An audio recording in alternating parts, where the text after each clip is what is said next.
Welcome to Merryfield's Gardening Advisor, brought to you by the experts at Merryfield Garden Center. Join us as we discover beautiful plants, new trends, and exciting ideas for your landscape. So let's get growing together. Merryfield's Gardening Advisor, bringing out the best in your garden. Haven't seen her. Good morning, everybody, and welcome to Merryfield's Gardening Advisor. Peggy and I are so glad you could join us on this chilly, wintry day. But you know, it's a perfect time to sit back with a nice cup of tea, nice cup of coffee, bundled up, and learn more about gardening. And you've got some great ways for us to do that today. Absolutely, because it's what I do. Mm-hmm. I mean, when I'm on this show, I usually talk about what am I doing. That's right. And this is the time of year when you do have the time to educate yourself. Right. I educate it never stops, guys. I think we have a picture of you doing just that here. Let's bring that picture Well, up. we had a good time doing this, really. Because I do believe in reading. There she is. Look at you. Oh my gosh. Look at all that reading you've got to do. A little overwhelming, okay? But anyway, it was fun thinking about that. And look what you're reading. The Yes, American Dream. Look yes, at that. I am. I've got that. That's great. It's quite a good read. It is. It Yeah, is. it really is. So And your dad's going to be there. he is going to be there today at Fair Oaks, 10:30 to noon, and tomorrow at Gainesville, 10:30 to noon, to sign the books. If you haven't gotten your copy yet, as Peggy said, it's a great read. I loved it. Again, stories that I were familiar with and not familiar with. But this is familiar. I mean, this is not familiar. Yeah, it is familiar. Because both of us, we've been around for a while. Yep. but it really follows along with what we're talking about today, which is inspiration. And that's what I am presenting is let's do these things because it's very inspiring. Right. And certainly the life of her father and what he's accomplished. And the fact that we're sitting here today being able to present one of the things that is inspirational, which is the TV show. This is a great way to educate oneself. And I hope you feel that way about it, you know. But sharing the experiences of other people. And in reading through this, we have discovered that a lot of people are reading this book because of the inspiration behind it. I tell you, the comments have really just it's been great. Yeah. Amazing. Really, thank you all for those. It's truly. And the other thing that her father has supported to such a great degree are the seminars that we give at the Garden Center. I was so pleased. So many years ago, while we were all learning together how to run this business, how to get these plants, and how to get this information, we started these seminars and have encouraged all the young new people to come along and to join giving their presentation of their experiences. And those seminars are beginning right now. And part of this show today... Next week. Oh, yes, next week. Part of this show today is to encourage you to take advantage of that phase of the education. All about learning. All about learning. It really is. And as you can see, the seminar booklets are out. You saw that a moment ago. And next week we start the seminars. We kick them off with a great start, Winter Interest with Karen Rexroad, Delicious Landscapes with Michael Fay, and Houseplants with Paul Knight. So I mean, they're great topics. If you flip through the booklets, and I do hope you pick up a copy of the seminar booklet, because if you're on their mailing list, I got mine Thursday. I think I got mine on Thursday in the mail. It's full of there's not only are the seminars scheduled, but it's got information, it's got gardening tips, it's got information on landscaping services, and great pictures. Chris put this together for us and he did a great job. But you can pick this up in the stores as well, or on our website, merryfieldgardencenter.com. But as Peggy said, we're going to be, as we go through the show today, we're going to highlight some of the seminars that we've got going on. Just a few of them. Months. Thank goodness. There's so many, we can't do it all. You know? Right.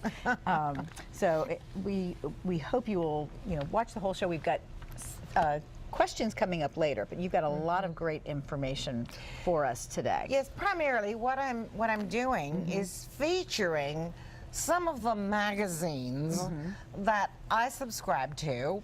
And some of them are a little different. There may be ones that you've not heard of, or certainly that you don't subscribe to.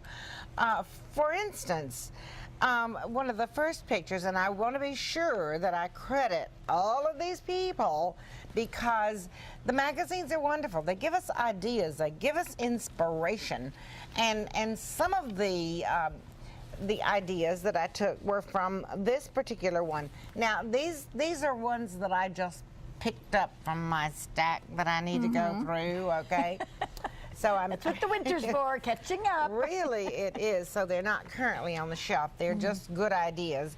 This is Country Gardens, which is from Better Homes and Gardens. It's a special interest publication, and it's fall for 2014. Okay.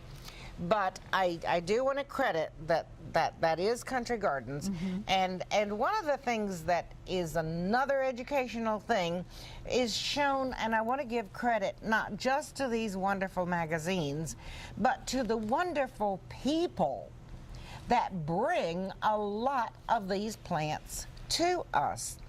I've been very fortunate because I belong to the Perennial Plant Association and a couple of other things, to meet a lot of the pioneers and those people that have really done well. And Dan Himes from Terra Nova Wholesale Nursery is a gentleman who has spent his life, he's a plant enthusiast. His garden, his home garden, is his laboratory. Just like yours. Just as mine has been all these years. Planting those plants, killing those plants. Yeah, I've done that. Putting them in the wrong place, too much water, not enough water, whatever. That's how you learn. Maybe it wasn't hardy. But that's how you learn, and that's how you share. And this man is just one of many who has done that and shared. In the next one, we'll see, because this was a part of that same article, that when you read these magazines, they will tell you about different plants. So many people are not sure what can they plant in the shade. There are a lot of things you can plant in the shade, and I can vouch for that because my garden is primarily a shade garden. And so this is part of the things that you learn when you are reading, whether it's books or magazines or going to these seminars. And in the following picture, one of the plants, just one of the plants that Dan Himes has concentrated on over the years is coral bells, heuchera, and offshoots of those, very similar but crosses, heucherella or tiarella. There's an article in this particular magazine about revitalizing those. So it isn't just a matter, Debbie, of buying that plant and putting it out into the garden, but it's a matter of how do you take care of it. They're fantastic maybe for 2 or 3 years in the ground, and then it's time to lift them out and to divide them and to put them back in. By the way, my greatest luck with the heuchera, heucherella, coral bells, is in containers. Really? Yep, it really is. That's great. And mine would be beautiful right now. There's a little problem with that. I didn't go out late and spray them with Bob-X like I normally do. So somebody was hungry, huh? So I've got stems in my containers. The deer have struck again. They're not dead. All that little stuff is down there, and I did spray the other day, so they won't be bothering it when they start their new growth. There you go.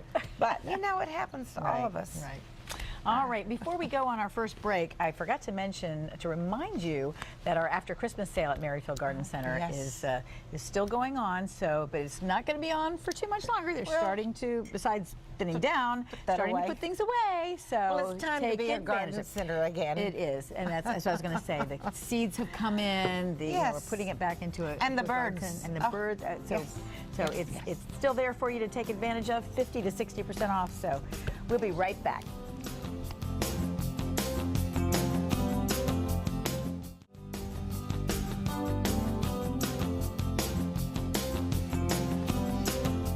right, welcome back everybody. We're talking about making the most of winter, because a great way to make most of winter is to learn, to take advantage of the books and magazines and the seminars and coming into Merrifield Garden Center and talking to our plant experts, because there's not a whole lot you can do out in the garden, so it's time to do some planning and right, to thinking recognize and what dreaming. your needs are. That's right. And this is one reason I'm encouraging you to go look at these magazines, because they present ideas. Right. And after all, that's why we buy these magazines, right? You know, to see what other people are doing. And when I say how important it is for me to know what are other people doing, in the first, again, being sure that I credit these people adequately. In the first slide, the picture that we have coming up is a picture of the cover of Gardens Illustrated. Now, this is a magazine that comes out of England. Oh, okay. And why do I want this? Because this magazine is very good about covering what's going on in the United Kingdom. It covers many times Germany, gardens in Germany, gardens in the Netherlands and in France, and they're all leaders in the field. Well, it's things we may want to do here, so it's perfect. Absolutely. It's just knowing what's going on. Now, some of them are pretty fancy landscapes, okay. But nobody has to eat the whole cake. That's right. Take ideas out of those and incorporate it into your garden. Lift it into your own. And another thing is that you will find a few plants that don't thrive here in this mid-Atlantic area. But that's not a problem either. What you're really looking for is concepts. And then we can apply a plant that works well, or plants. That's right. Because this, again, going back to your father and his book, this is one of the important things about this process, is being sure that we have the best plants we can get our hands on. And then you need to learn about them.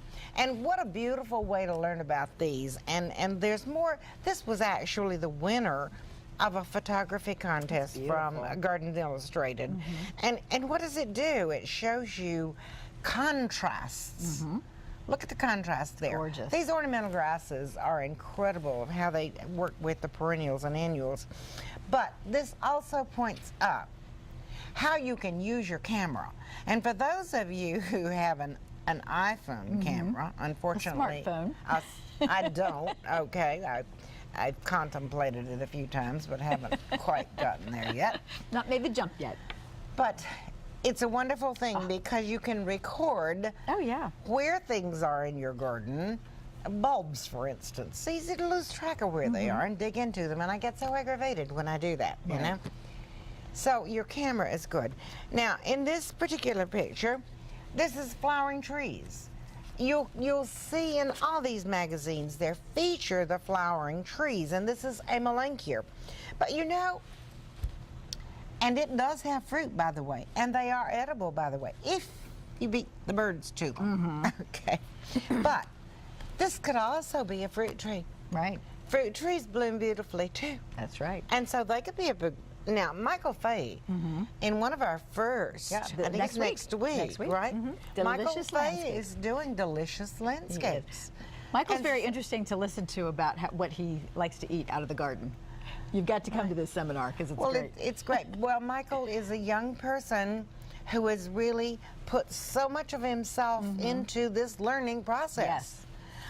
I have been so pleased to watch his progress. Now, you've seen him here on the show, and I think he does a great job of it. So I know that's one seminar among the others that I know that you'll enjoy. But let's continue through some of this because I've got several things going on here.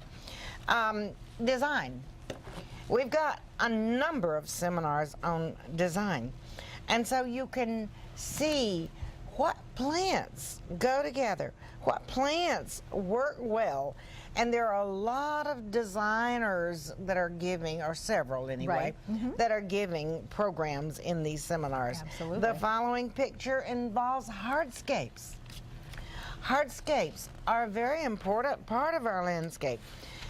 Patios, which are in the distance, walkways, walkways that lead you out into if it's a bigger garden. And we have Rob Blount, February 28th, that is doing a seminar on hardscapes. And then in the next picture, you're going to find seasonal suggestions, particularly in this magazine. They're very good about that.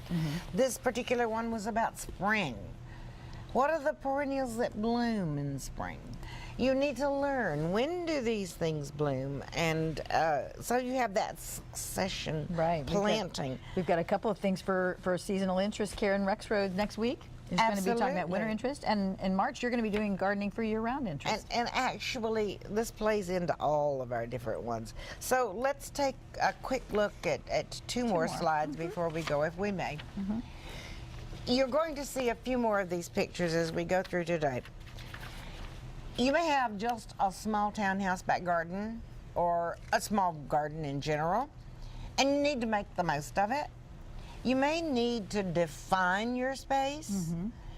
Here, hedging is one way. Now, this is out of England, okay? So you're going to get some pretty formal hedging out of there. I, on the other hand, have a tendency to do more relaxed, okay? Here's one using a fence. But being small, you have no grass, no lawn to take care of, which is good. You've got a nice dry place underfoot to step out into with your hardscape. And then you've got planting area that you make as big as you want to, depending upon your lifestyle. Well, and of course, you know, bringing up these plans brings up the point that wintertime, a lot of people don't think about this. You know, you're thinking about your garden and you think about it in spring, in March and April, and it's like, oh, I want a landscape design drawn. And I want to make a big change, I want to make a little change, and this is the perfect time of year to contact our landscape designers because they've got more time, you're not waiting at all, and it's perfect. Well, it really is, but like I said, if you've done some homework, then you're more able to talk to one of the designers and to know what your needs are. What are your individual family needs? How do I want to use this garden, whether it's your front or back garden? Okay. Well, let's take a quick break and we'll come back. Let's continue this discussion. Okay, we will.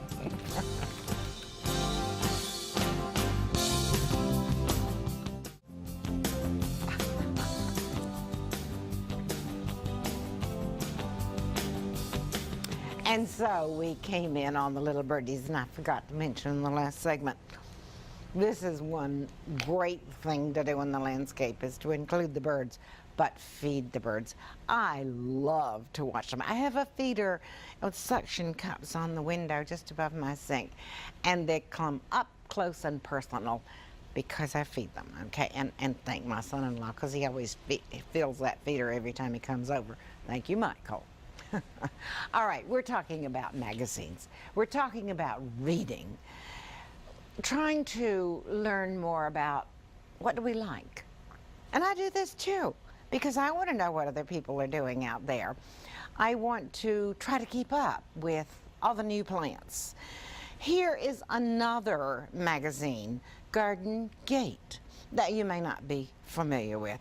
And I would like to credit them and their writers for the following pictures, which we'll go through fairly quickly because it's ideas that I want to present to you. In the garden, large or small, there needs to be a place where you can sit down and actually enjoy being out in the garden. Why is this particular picture appealing? There's several reasons. Number one, it's a rather private area, and so you've got plants growing behind here that give you that privacy, and there are many plants that you can plant without being out there pruning on them all the time.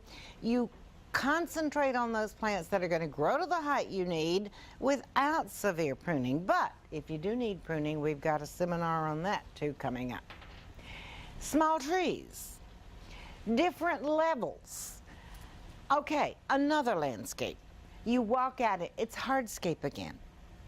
Beautiful patio area, walkways that come out through there. This is a sunny area, and so you concentrate on the plants that will do well in the sunshine, like lavender, for instance. Lavender demands sunshine. Lavender demands good drainage, particularly in the wintertime. Let's roll through some of these pictures.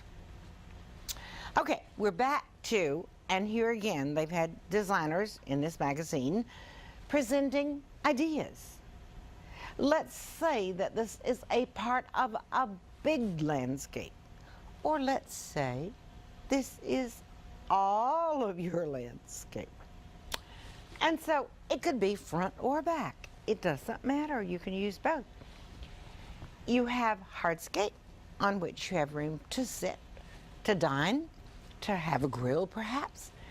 And then you make your borders as large as you wish according to what you want from those plants. We're not concentrating so much on what those plants are right now. What we're concentrating on is designing your space. Now, we'll roll through these. Another thought, another idea. Maybe you don't want the garden to be as large as the first one. And so you've got just nice accent beds around your outdoor living space. And the next one. Gardening for year-round beauty. One of the first seminars by Karen Rexroad will be on winter interest. And that is so important. You want to look around right now and see, are you satisfied with what you have? Do you need to add things? Do you need some more evergreens?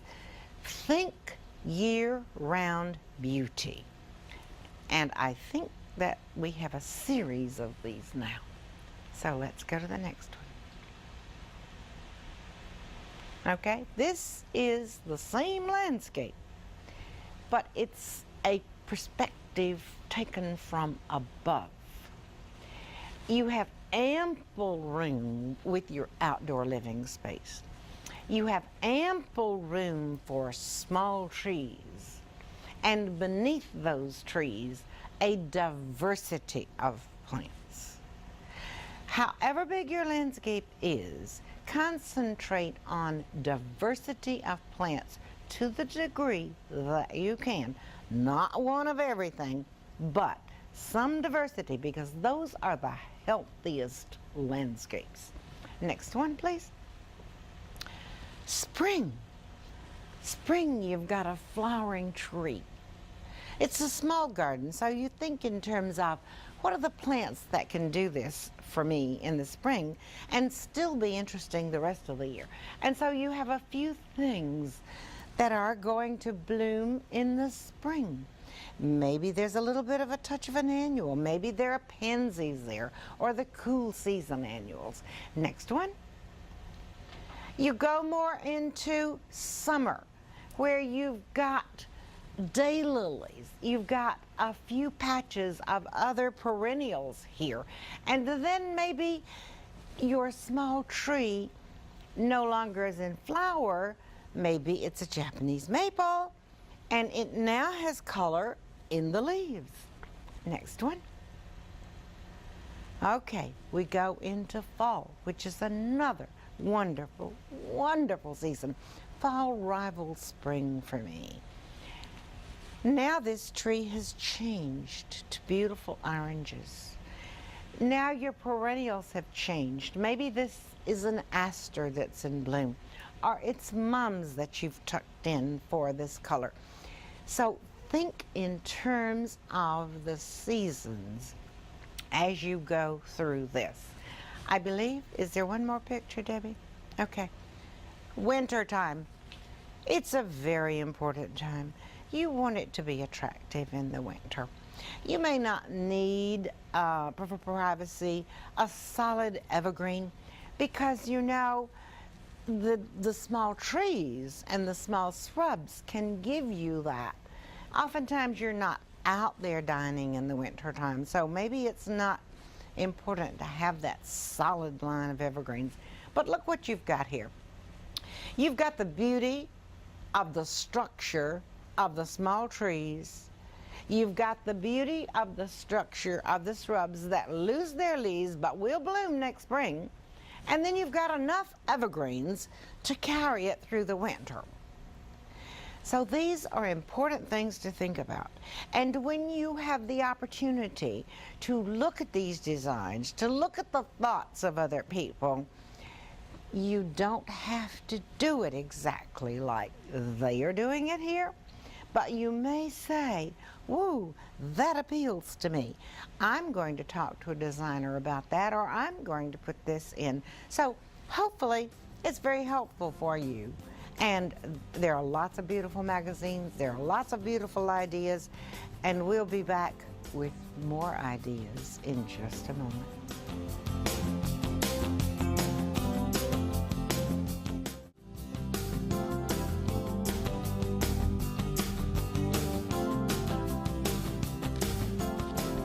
There was our 2015 calendar. If you haven't stopped by Merrifield Garden Center yet and picked up your copy, you need to do that. It's a great calendar full of gorgeous pictures and tips and fun things. Yeah, and one of the things that we really need to talk about is, I had one of my wonderful granddaughters, Carlin Grace, came in by surprise the other night and helped me get Christmas put away.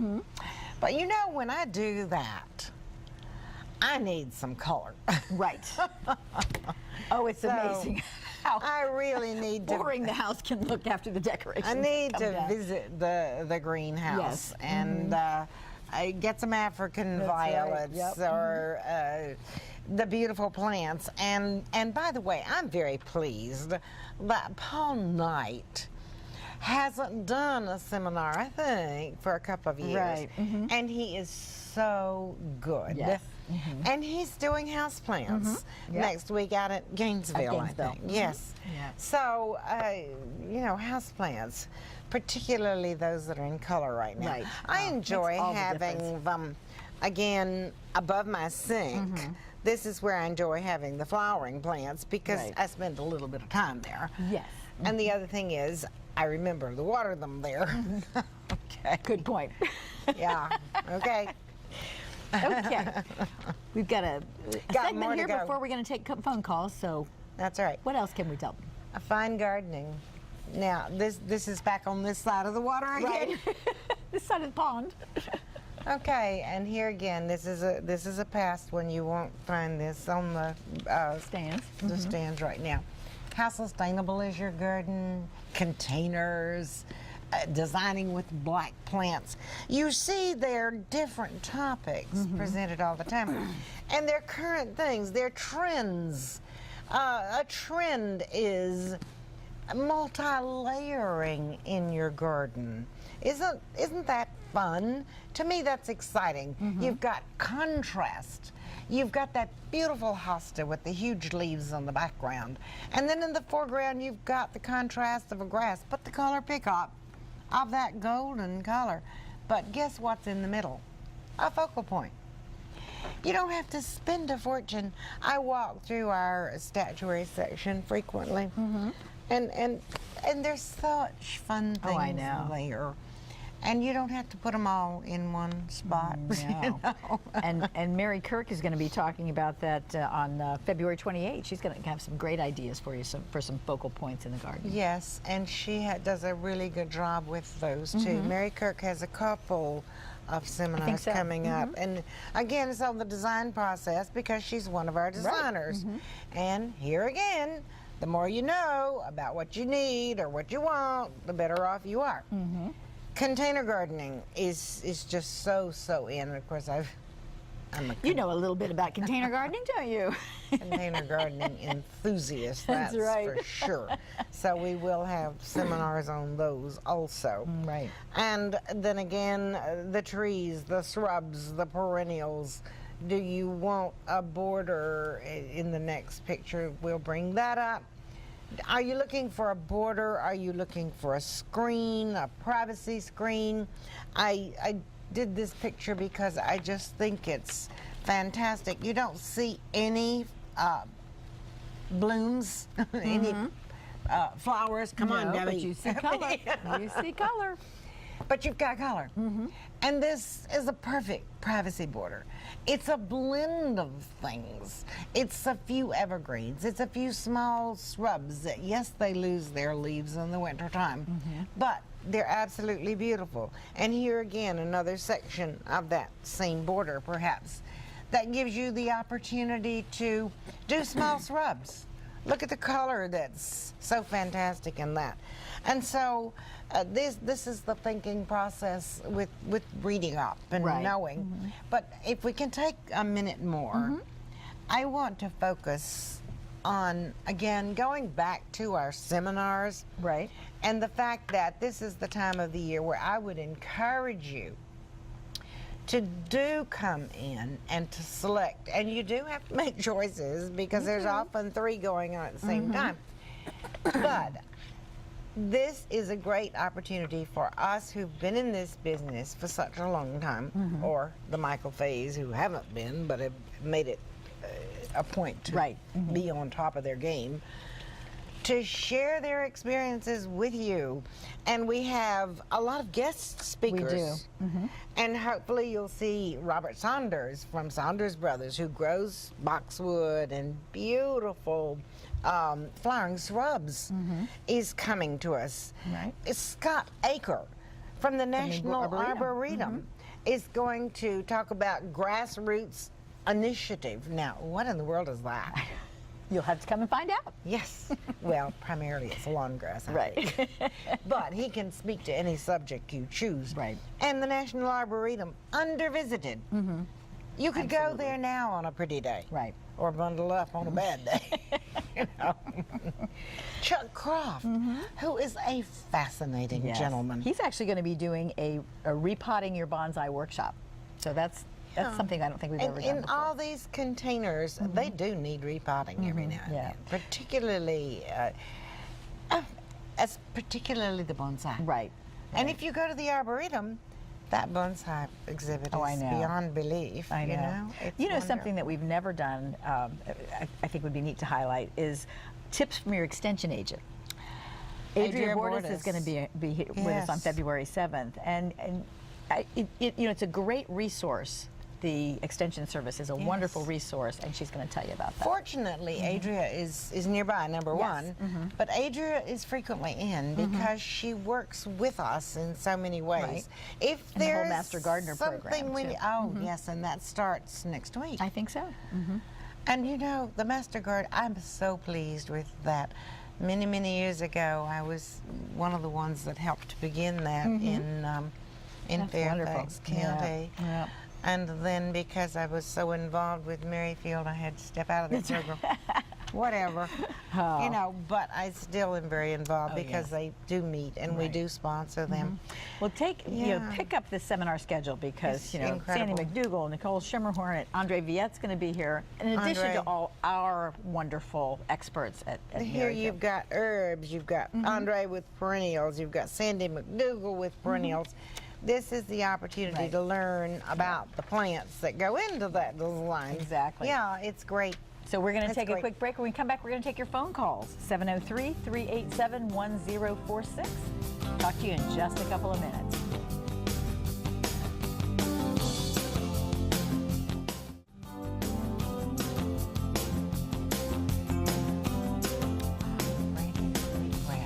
Some more ideas of books. Reading books. Now, I didn't go into reading of the books. I've got my elbows on But we all can those see you have that whole books. pile that you got to get to. And I do. I have a lot. And the books are great to see what is this person doing. But they're great reference books, and some are better than others. But that particular book, we haven't gotten in yet. Right. But we will. Okay. I'm going to go back and talk to them about that. Gonna make sure Because that it's a book I want to read, okay? It's kind of the current thing. Gotcha. Braiding sweetgrass. And this came this came to my attention only this morning, that is being featured at a lot of the seminars at Longwood. Oh, okay. And so this is a must read on my list. You know, very soon I'm going to build that fire in my stove fireplace and yep. pull that covers up over me Wonderful. and read that book. All right. Okay. All right, phone calls. We've got a caller on the line. Carol is calling from McLean. Hi, Carol. How are you Good this morning. morning? Oh, good morning. How are you ladies on this Great. frigid morning? I know. Great place to be, watching TV. It's warm in right? here. Yeah, it's warm in here. What can we do for you today? Well, one of my favorite, you were talking about container plants just Yes. recently, and one of my most favorite during the summer is the sweet potato vine.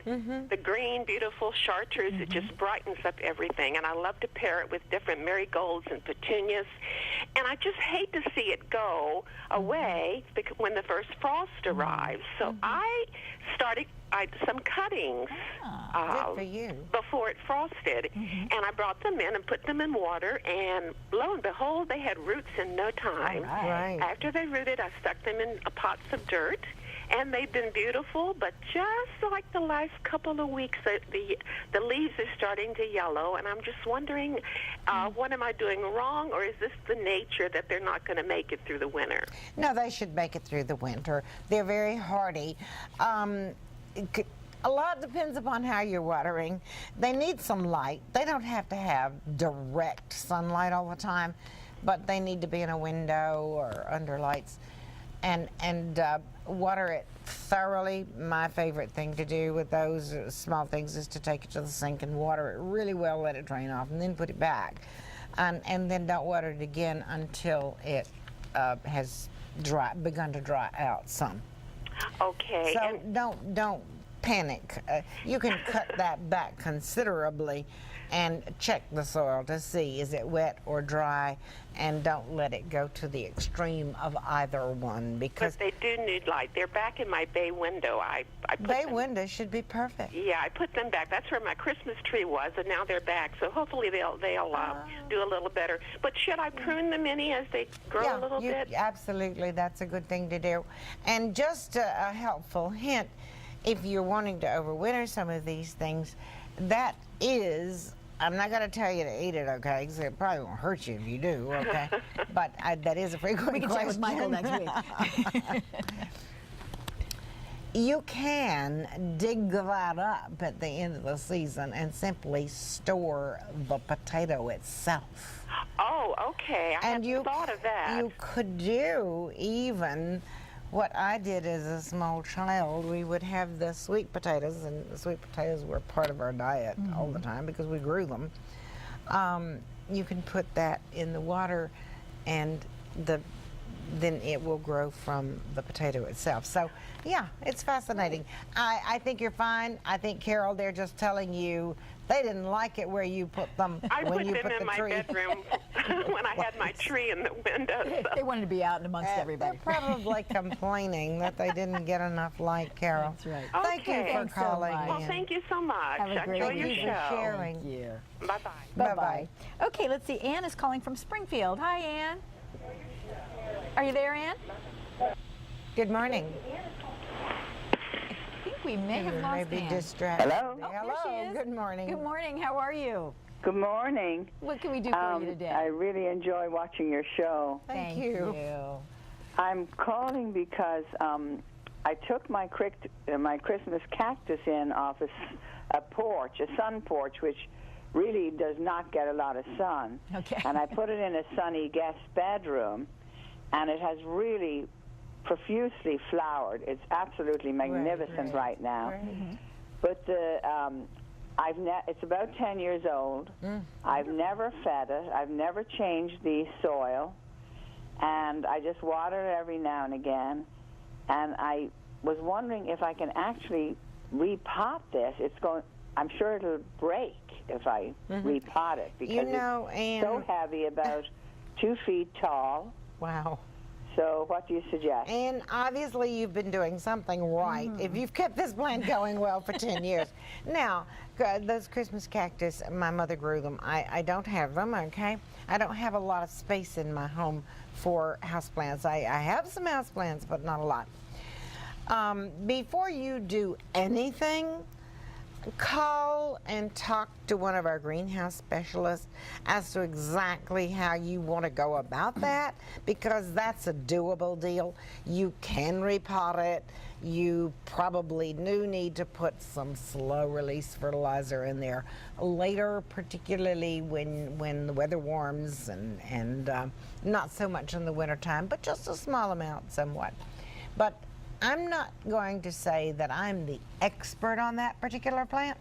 I want you to be sure that you talk to someone that is. So, Ann, please call the greenhouse and ask for someone to give you really good advice on repotting that plant that you've had for 10 years. Right. Any location works. Absolutely. Thanks so much for the call. And thank Could I actually bring it into Merrifield Garden Center and show it to That's a them? wonderful idea. That Great. is great. Now, don't pick the coldest day in January. Or put it in a big bag to protect it. People don't realize in transporting these tropicals back and forth, when it's really cold outside, they need some protection. Yeah. So if you're going to do it in the next week and it's really cold, which is fine, put it in a big bag and give it some protection while you're transporting it. Thanks, Ann. Have a great you. weekend. Okay, we're going Bye-bye. to take a break. When we come back, Lily is holding on the line, so we will talk to Lily when we get back. Stay tuned.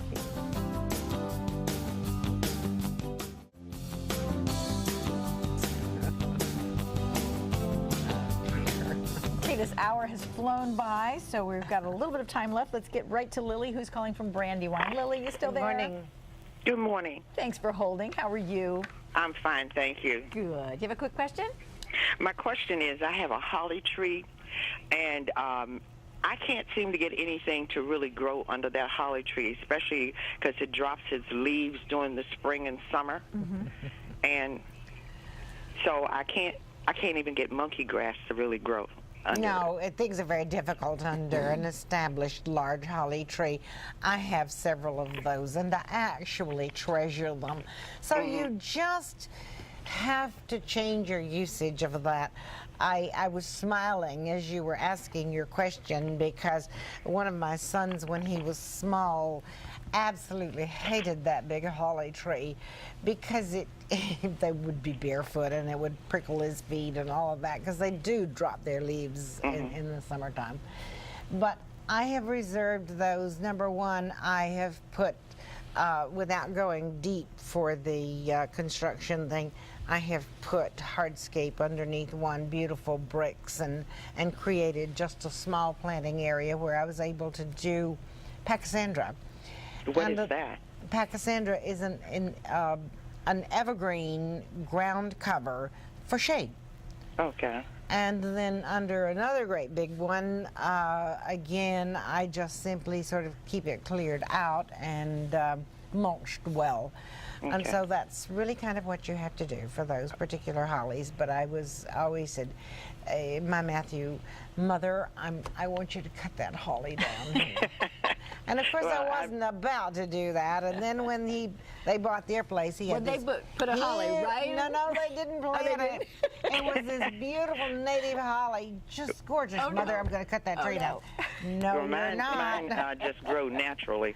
And that's his too, and they're beautiful. So just step back and say they're beautiful, and mulch well underneath them. And maybe try some evergreen.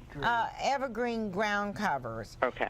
The Pachysandra, but without digging down into the root system, what you can do is add some compost that you plant into. Okay. Watch your watering on it for the first season, and it should be fine. Okay. Okay. Other than that, don't worry about trying to plant underneath it. Okay. Thanks, Lily. Thank you very thank much. Have a great weekend. And have a great day. Thanks. Bye-bye. Bye-bye. Bye. Okay, Grant is calling from Winchester. Hi, Grant. How are you? Good morning. Good, how are you this morning? Great. Thanks for calling us from out in Winchester. Yeah. How's everything out there? I found your show last week. I really like it. Oh, wonderful. Thank you. Wonderful. What can we do for you? Okay, I have a lilac bush in the front yard, Yes. and it didn't bloom last year. And the question is, what would I put on to make it bloom, and does it need trimmed every year? No, that could be part of your problem. Hopefully you didn't trim it heavily last year, okay? Number one, quickly, because we don't have a whole lot of time, Grant, And hopefully you're close enough to go into our Gainesville store, which is delightful. Have you ever been there? No, that's. Please. I never have been there. I know about where it is. Well, it's just off 66, really. It's quite easy to get to and not that far from you in Winchester. But back to the lilac. Possibly because it was such a severe winter last year with a lot of our plants, okay? And you can prune, but be sure you know exactly how to do that, because you could also be pruning away all of your blossoms, because the blossoms are made on last year's wood, okay? In other words, those things that bloom in 2015 were formed in 2014, okay? So you want to be careful with that. The other thing is, does it get enough sunshine? If it's bloomed well in the past and it gets at least 5 or 6 hours of absolute direct sun, it should bloom well. So unfortunately, Grant, I can't elaborate on that because we're about to run out of time. But I do appreciate your phone call. I'm very glad you found us. And go find our place in Gainesville. That would be great. Thanks so much for the call. Thank you. Have a great weekend. Thank you all for joining us. Some great information. It's a perfect time to take advantage of learning more about gardening, including the seminars, which start next week. And next week, let's see, we will be talking about enjoying tropical plants. Yes, I said those houseplants get right. some color back in. So nice when you take the decorations away to put something in Need that color. Yes, I do. Have a great week. Bye-bye. Bye-bye.